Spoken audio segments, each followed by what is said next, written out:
लोकसभा चुनाव के बीच कल से बागेश्वर धाम के पीठाधीश्वर धीरेन्द्र कृष्ण शास्त्री की कथा प्रारंभ होने जा रही है।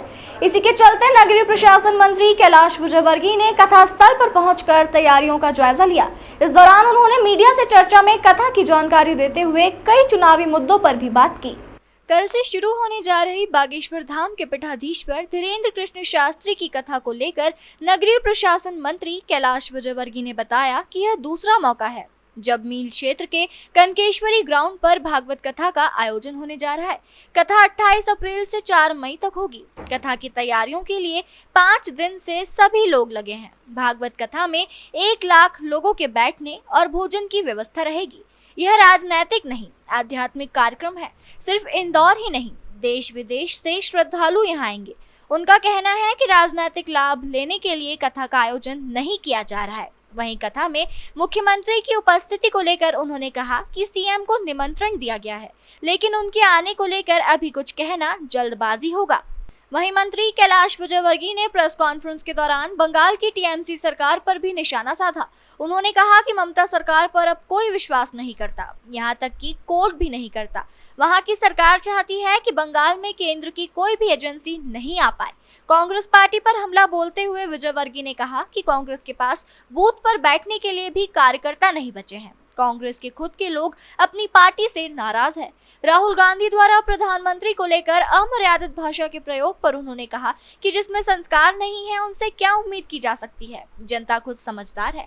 राहुल गांधी के अमेठी से चुनाव लड़ने की चर्चाओं पर उन्होंने कहा कि वायनाड सीट पर इंडी गठबंधन की एक पार्टी उनका साथ छोड़ चुकी है। इस वजह से पारंपरिक अमेठी की सीट से चुनाव लड़ने की योजना बना रही है। देखिए, बहुत हर्ष की बात है कि बागेश्वर धाम के पीठाधीश्वर श्री धीरेन्द्र कृष्ण शास्त्री जी कल से इंदौर में भागवत कथा प्रारंभ कर रहे हैं। इस भागवत के मुख्य यजमान अक्षत बाबू हैं, जिन्होंने अपने दादाजी रामचंद्र जी चौधरी, राम रतन जी चौधरी और भगवंती देवी चौधरी, उनकी स्मृति में यह आयोजन हो रहा है। मील क्षेत्र में यह कार्यक्रम दूसरी बार हो रहा है। पहले भी एक बार रमेश जी ने कार्यक्रम करवाया था, पर इस कार्यक्रम की व्यवस्था पिछली बार की कथा से लगभग 10 गुना की गई है और लोगों को बहुत पिछले 5 दिन से मेरे पास इस बात के लिए कि एक बार उनसे दर्शन करा दो, अधिकारी वर्ग से लेकर और हर वर्ग के लोगों ने फ़ोन किया।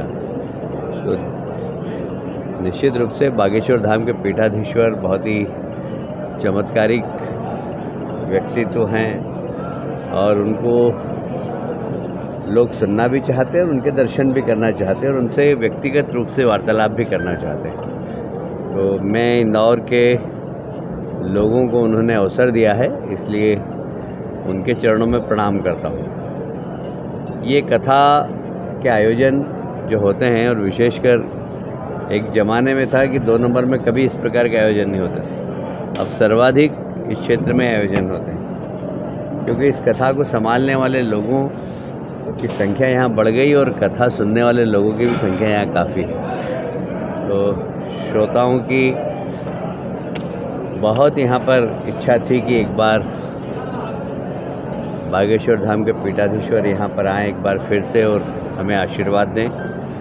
तो हमें प्रसन्नता है कि जिस प्रकार वो सामाजिक समरसता के ताने बाने को मजबूत करते हैं और हमेशा एक ही बात कहते हैं कि जाति और वर्ग से ऊपर उठ के काम करो। हम सब आपस में भाई भाई हैं। जो भारत माँ को अपनी माँ कहे, वो कोई भी हो, किसी भी जाति का धर्म का हो, वो हमारा भाई है। इस प्रकार का सामाजिक समरसता का ताना बाना मजबूत करने का संदेश परम पूज्यपाद बागेश्वर धाम के पीठाधीश्वर देते हैं और साथ में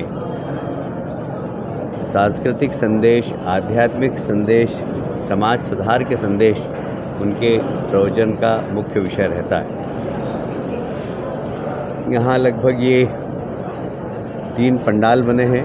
लगभग इनकी कितना है इसका 360 बाय 350 ये लगभग 2 लाख टोटल इसमें लाख से आसपास लोग बैठ सकेंगे।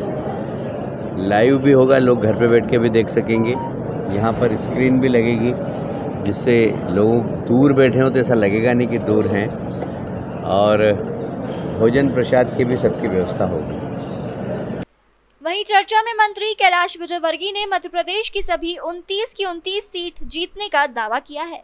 इंदौर से राजीव टाइम्स की रिपोर्ट।